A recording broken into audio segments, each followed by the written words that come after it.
तो जहां इनका फायदा होता है फिर उसी पार्टी को ये मार्जिनलाइज कर देते हैं। तो ये संकेत ऑपोजिशन को जाना चाहिए कि अगर तुम समझौता करोगे, आप सत्ता में तो आ जाओगे, अब डिप्टी चीफ मिनिस्टर बन जाओगे, लेकिन आपका जो फ्यूचर है वो ख़त्म हो जाएगा। आप मुझे बताइए अजीत पवार का क्या फ्यूचर रहा? देखो, ये जनता भी नहीं चाहती कि इस किस्म की पॉलिटिक्स हो। पहले आप किसी और के साथ, अब किसी और के साथ, ना इधर ना उधर। फिर जनता पूछती है तुम हो किधर? सवाल तो ये है ना। तो 3 सीटें आई इनकी पवार ग्रुप की कॉरपोरेशन में। कहाँ के रहे ये?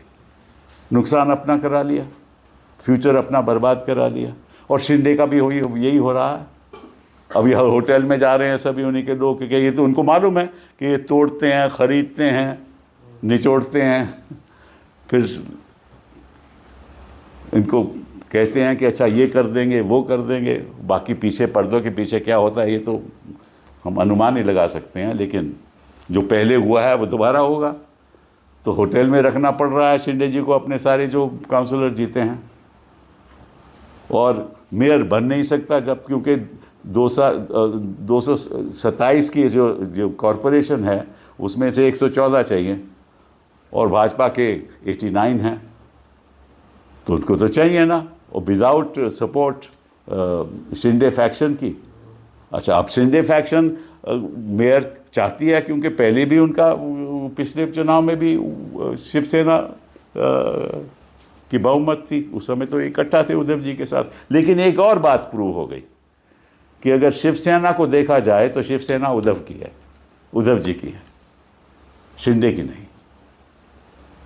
जहां सबसे ज़्यादा पकड़ थी शिवसेना की, वहां लोगों ने कह दिया कि इस किस्म का पॉलिटिक्स हम पसंद नहीं करते।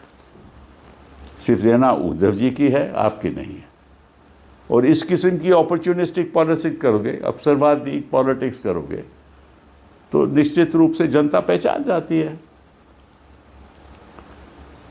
तो इसीलिए ये इस इलेक्शन का बहुत महत्व है, और इसके कोई मतलब कि हमें लेसन्स भी सीखने चाहिए। कि देखिए, पॉलिटिक्स इस देश में नॉर्थ पोल और साउथ पोल का है। नॉर्थ पोल में बीजेपी और साउथ पोल में कांग्रेस।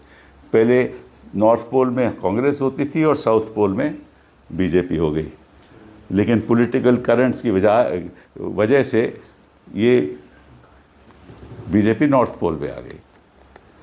तो ये जब तक जो छोटी छोटी पार्टीज़ हैं ये तय नहीं करेंगी कि अब इस लड़ाई में या तो हम ख़त्म जो हो जाएंगे अगर हम बीजेपी के साथ गए, और ये संकेत सब साफ दिख रहे हैं, और अगर ऑपोजिशन के साथ रहे तो फिर तो लड़ाई हो सकती है।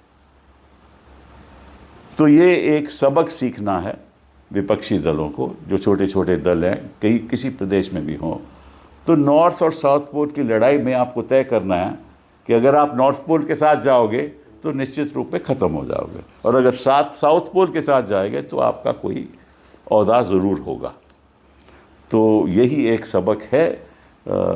और ये जो चुनाव हुए हैं बॉम्बे म्यूनिसिपल कॉरपोरेशन के, ये इसका संकेत है। बहुत बहुत धन्यवाद। लेकिन सर, जिस तरह से जो है होटल्स में विधायकों को रखा, पार्षदों को रखा गया है, आशंका क्या आप क्या देख रहे हैं उनको? ये है कि कौन तोड़ सकता है? क्योंकि चर्चा उद्धव जी ने भी कहा हमारे पास में नंबर नहीं, लेकिन हम चाहते हैं कि हमारा मेयर बने। तो फिर से होटल पॉलिटिक्स, रिजॉर्ट पॉलिटिक्स। हाँ भाई, इस किस्म की पॉलिटिक्स तो हिंदुस्तान में ही हो सकती है, कहीं और तो मैं दिखती नहीं मुझे। विश्व में तो कहीं और दिखती नहीं है तोड़। और कुछ सब चुप, इलेक्शन कमीशन चुप, कोर्ट जाएंगे तो कहेंगे साहब हमें क्या लेना देना है, ये तो सब आप लोगों की राजनीति है, आप जो करिए। तो करें क्या? ये इस किस्म की जो टोटली अपॉर्चुनिस्टिक, जिसमें मतलब के ऑफेंसेस हो रहे हैं, ये तो क्रिमिनल ऑफेंसेस है। किसी को खरीदना, किसी को लोभ देना कि तुम मेरे साथ आ जाओ, पार्टी तोड़ देना। अब जो 10th शेड्यूल है उसका तो कोई रेलेवेंस ही नहीं रहा, क्योंकि बिना मर्जर के तो कुछ हो ही नहीं सकता, मर्जर हो नहीं सकता। तो खरीदोगे भी तो डिस्क्वालिफिकेशन हो नहीं सकती, क्योंकि इनके अपने स्पीकर रहते हैं। तो ये प्रॉब्लम है बहुत भारी। सर, लगभग 19 ऐसी सीटें हैं जहां पर शिवसेना शिंदे फ्रैक्शन बहुत छोटे मार्जिन से आ रहा है, और कई लोगों का ये दावा है कि चुनाव के एक दिन पहले बीजेपी के नेताओं ने कोऑर्डिनेशन करके शिंदे गुट को हराने के लिए उनकी सीटें कम लाने के प्रयास किए हैं, जैसी खबरें फिलहाल आ रही हैं। नहीं, देखिए ये तो खबरें, देखो ये तो लोगों की असम्पशन रहती है, प्रिजम्पशन रहता है कि ऐसा होगा, क्योंकि मैं भी मानता हूँ कि जो इनका जो पॉलिटिकल स्ट्रैटेजी है, राजनीतिक जो स्ट्रैटेजी है, वो ये है कि किसी तरीके से जो अपने खुद के ही पार्टनर हैं उनको आप किसी तरीके से नीचे दिखाओ, अदरवाइज उनकी जो बार्गेनिंग पावर वो बढ़ जाएगी, तो फिर उनको मुश्किल हो जाएगा। और यही देखो आप स्टेट इलेक्शन में होगा, और ये हो रहा है, क्योंकि स्टेट इलेक्शन में भी अब बीजेपी थी कहाँ, स्टेट इलेक्शन में कभी थी ही नहीं। महाराष्ट्र में तो उनका रोल बड़ा माइनर था, तो आज के दिन they are the North Pole. लेकिन सर सबके बीच में जो है चर्चा, ऐसी जानकारी भी आई है कि शिंदे जी चाहते हैं कि मेयर पे भी 2.5 साल का बातचीत बन जाए, उस पर भी कहीं चर्चा चल रही है फडणवीस और। हाँ, तो ये 2.5 साल ठीक है, उस समय क्या स्थिति हुई है 2.5 साल के बाद, पहले तो बीजेपी का बनेगा ना, उसके बाद क्या स्थिति होती है 2.5 साल के बाद, वो तो खैर खुदा ही जाने। बस एक सवाल और भी, प्रधानमंत्री जी ने एक रैली की है वहाँ पर आसाम में, वो कह रहे हैं कि देखिए मुंबई की जीत है, काजीरंगा में जश्न मनाया जा रहा है, कांग्रेस हमेशा से जो है घुसपैठ को समर्थन करती रही है और हम जो है उसके खिलाफ हैं, और वही असर देश वो तो कहाँ, बिहार में कहाँ घुसपैठी है इनको दिखे, पहले तो बड़े दिख रहे थे, तो आंकड़े कहाँ हैं, आंकड़े कहाँ हैं? हाँ, और असम में क्यों नहीं ये कह रहे ये बात? ये कह रहे हैं कि आसाम से भी जो है। हाँ, तो असम में जो 19 लाख है उसमें तो 15 लाख तो हिंदू ही हैं, तो वहाँ तो ये कुछ नहीं कर रहे। तो इनकी देखिए, जहाँ कह रहे हैं तो बीएमसी के रिजल्ट जो की बात कर रहे हैं प्रधानमंत्री जी, उनसे पूछिए कि ये रिजल्ट कहते क्या, संकेत क्या देते हैं कि हम सबको जैसे बना, पहले पास उसके बाद बनवास, ये है बीजेपी की स्ट्रैटेजी। सर, प्रधानमंत्री मोदी ने आज असम में ये भी कहा कि कांग्रेस पार्टी की पहले से ये नीति रही है कि घुसपैठियों को लाओ, उनके वोट बनाओ, और उसके आधार पर। आप क्या कर रहे थे पिछले 11 साल?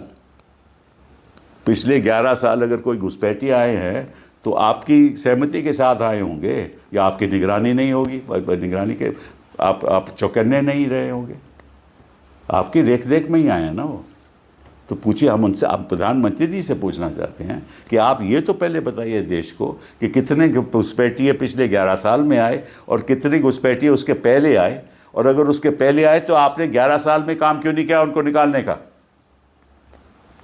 ये सवाल तो इसका जवाब तो मिलना चाहिए ना, देश को मिलना चाहिए ना। तो 11 साल तो अब चुप रहो, जब चुनाव आए तो आप कहो कि घुसपैठिए हैं। पिछले 11 साल में आप क्या कर रहे थे? आपके पास कोई आंकड़े हैं घुसपैठियों के? ये तो बता दीजिए। पिछले 11 साल में आपने कोई ऐसी कार्रवाई चलाई जिससे पता चले कि कितने घुसपैठिए आए हैं? आपने जो है यूपी का भी जिक्र किया, मायावती जी भी सामने आई हैं, उन्होंने कहा है कि पीडीए के ऊपर भी निशाना साधा कि आपकी से दलित और ब्राह्मण जो है हमारे साथ में आएगा, और मायावती जी इस पर जो है ज़्यादा एग्रेसिव। ये दलित ब्राह्मण ये सब पॉलिटिक्स तो यही लोग कर सकते हैं भैया, हम तो राष्ट्र के स्तर पे पॉलिटिक्स करना चाहते हैं। हम तो चाहते हैं कि देश की तरक्की हो। इस किस्म की पॉलिटिक्स देश को कहीं नहीं ले जाएगी। ये हिंदू मुस्लिम, ये ब्राह्मण दलित, इस किस्म की पॉलिटिक्स देश को आगे तो नहीं ले जाएगी। ये तो मेरा मानना है। हमारे जो बुज़ुर्ग लोग थे जिन्होंने स्वतंत्रता हमें दिलाई, वो भी यही कहते थे, गांधी जी भी यही कहते थे। गांधी जी के तो ये भक्त हैं ना। और सरदार पटेल क्या कहते थे मालूम है आपको? उन्होंने कहा था, और ये मैं स्पीच आपको बता सकता हूँ, उन्होंने कहा था कि जो मुसलमान हैं हिंदुस्तान के, उनका यही घर है, आपको ये देश को उनके साथ ही चलाना होगा। ये पटेल साहब कहते थे। तो ये तो कहते हैं कि हम पटेल जी की प्रशंसा करते हैं, और जो उन्होंने कहा उसको नज़रअंदाज करते हैं। इनकी पॉलिटिक्स तो पॉलिटिक्स है ही नहीं ना। इनकी तो पॉलिटिक्स है कि किसी तरीके से सत्ता इनके पास होनी चाहिए। सर, प्रधानमंत्री मोदी ने ये भी कहा कि जिस ये प्रेस कॉन्फ्रेंस प्रधानमंत्री मोदी के तो नहीं है, बीएमसी पे सर, वो उन्होंने कहा है बीएमसी के इलेक्शन में एक बार फिर जैन जी ने ये साबित कर दिया कि वो बीजेपी के साइड है, पॉजिटिव पॉलिटिक्स की साइड है। कौन सी पॉलिटिक्स? ये पॉजिटिव पॉलिटिक्स है कि बेचारे शिवसेना शिंदे जी को होटल में ले जाया जा रहा है 29 लोगों को, 29 जो चुने गए हैं काउंसिलर को। ये पॉजिटिव पॉलिटिक्स है। ये देखिए, इनको मैं प्रधानमंत्री जी के बारे में नहीं कह सकता कि जो भाजपा का जो पॉलिटिक्स है वो हमेशा डिवाइसिव रही है, स्वतंत्रता तक टाइम ही डिवाइसिव रही है। इन्होंने क्यों नहीं हमारी नेशनल मूवमेंट के साथ दिया, क्यों नहीं गांधी जी का साथ दिया? ये तो अंग्रेजों के साथ थे। तो इनकी पॉलिटिक्स तो हमेशा डिवाइसिव रही है। इनको पॉजिटिव पॉलिटिक्स करनी नहीं आती, नहीं तो देश पिछले 11 साल में कहीं का कहीं पहुंच जाता। इनकी वजह से, इनकी डिवाइसिव पॉलिटिक्स की वजह से आज देश वहीं का वहीं है और ग्राफ गिरता जा रहा है हमारी इकोनॉमी का, तो सर अभी ये कह रहे हैं आर्थिक कि स्थिति का। शिंदे जी को डर जो है दूसरों से, मतलब बाहरों से नहीं, जो जिनके साथ में सहयोगी दल हैं, बट बड़ी लेट समझे हैं वो, शिंदे जी बड़ी लेट में ये बात समझे। बीजेपी के डर से उन्होंने अपने जो है पार्षदों को- नेचुरली और किसके डर से? बाकी के पास तो इतना ताम धाम नहीं है ना कि वो लोभ दे सके, या तो सत्ता का लोभ या किसी और चीज़ का लोभ। Thank you. ओके।